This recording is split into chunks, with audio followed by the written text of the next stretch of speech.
Motif merupakan segala sesuatu yang mendorong seseorang untuk bertindak melakukan sesuatu. Selain itu, motif adalah suatu pernyataan yang kompleks di dalam suatu organisme yang mengarahkan tingkah laku, perbuatan ke suatu tujuan atau perangsang dalam belajar. Pasti adalah munculnya gerakan melakukan suatu aktivitas. Yang kedua, motivasi adalah sesuatu perubahan tenaga yang ditandai oleh dorongan efektif dan reaksi pencapaian tujuan.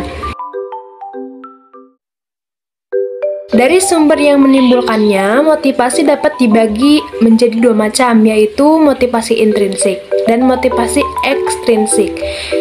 Motivasi intrinsik merupakan hal dan keadaan yang berasal dari dalam diri siswa sendiri yang dapat mendorongnya melakukan tindakan belajar. Termasuk dalam motivasi intrinsik, siswa adalah perasaan menyenangi materi dan kebutuhannya terhadap materi tersebut.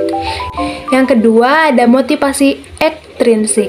Motivasi ekstrinsik merupakan hal dan keadaan yang datang dari luar individu siswa yang juga mendorongnya untuk melakukan kegiatan belajar.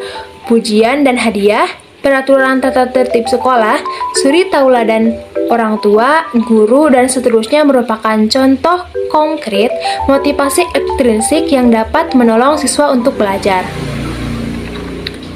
Nah, menurut Sardiman, motivasi dapat dilihat dari dasar pembentukannya, terbagi menjadi dua, yaitu sebagai berikut. Yang pertama ada motif-motif bawaan, yakni motif-motif yang dibawa sejak lahir, sehingga motivasi itu akan tanpa dipelajari. Contohnya yaitu dorongan untuk makan, dorongan untuk minum, dorongan untuk bekerja, dan lain sebagainya. Yang kedua ada motif-motif yang dipelajari, yakni motif yang timbul karena dipelajari. Sebagai contoh, dorongan untuk belajar suatu cabang ilmu pengetahuan, dorongan untuk mengajar sesuatu di dalam masyarakat. Menurut sifatnya, motivasi dibedakan atas 3 macam, yaitu yang pertama ada motivasi takut atau fear motivation, yakni individu melakukan perbuatan karena takut. Misalnya takut karena ancaman dari luar, takut akan mendapatkan hukuman, dan sebagainya. Yang kedua ada motivasi intensif atau incentive motivation, yakni individu melakukan sesuatu perbuatan untuk mendapatkan sesuatu intensif, seperti mendapatkan honor, bonus, hadiah, dan penghargaan. Yang terakhir ada motivasi sikap atau attitude motivation atau self motivation, yakni motivasi ini bersifat intrinsik yang muncul dari dalam diri individu. Berbeda dengan kedua motivasi sebelumnya yang lebih bersifat ekstrinsik dan datang dari luar individu. Sardiman dalam Muhammad Nasikul menyebutkan motivasi memiliki indikator sebagai berikut. Yang pertama, tekun menghadapi tugas.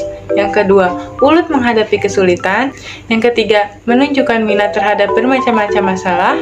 Yang keempat, lebih senang bekerja mandiri. Yang kelima, cepat tugas pada tugas-tugas rutin. Yang keenam, dapat mempertahankan pendapatnya.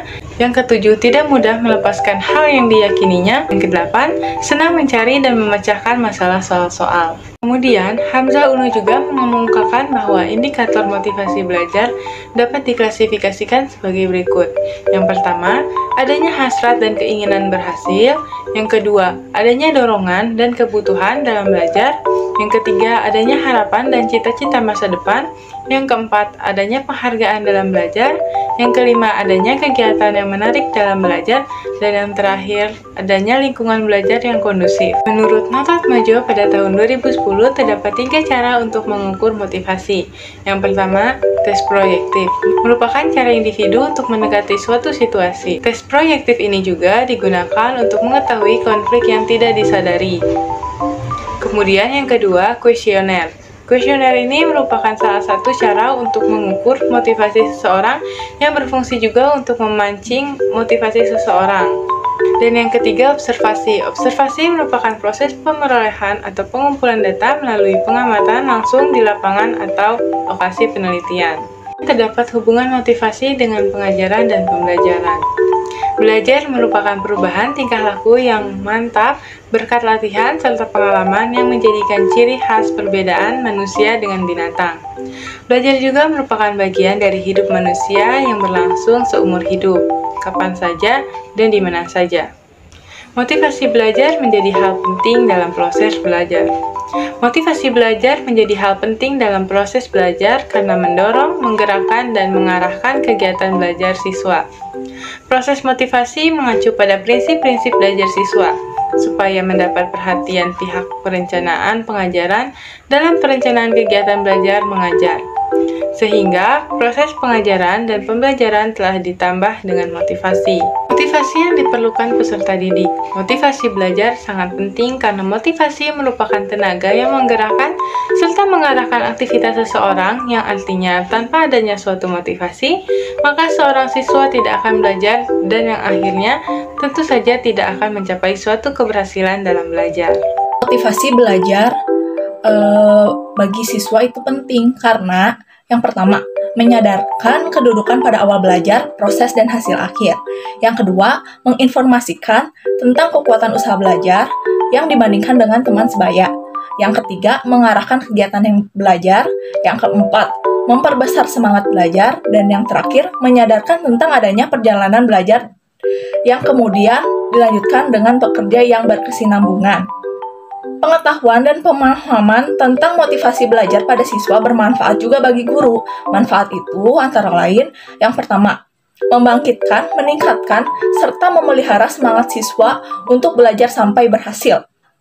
Yang kedua, mengetahui dan memahami motivasi belajar siswa di kelas itu bermacam-macam.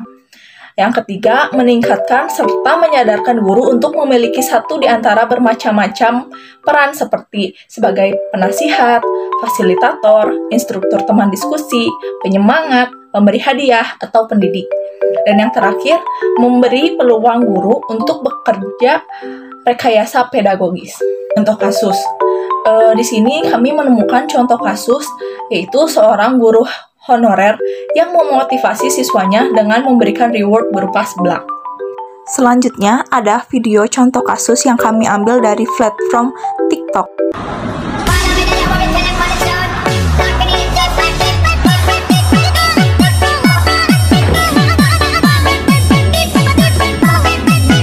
Ayo yang udah selesai dapat seblak ya.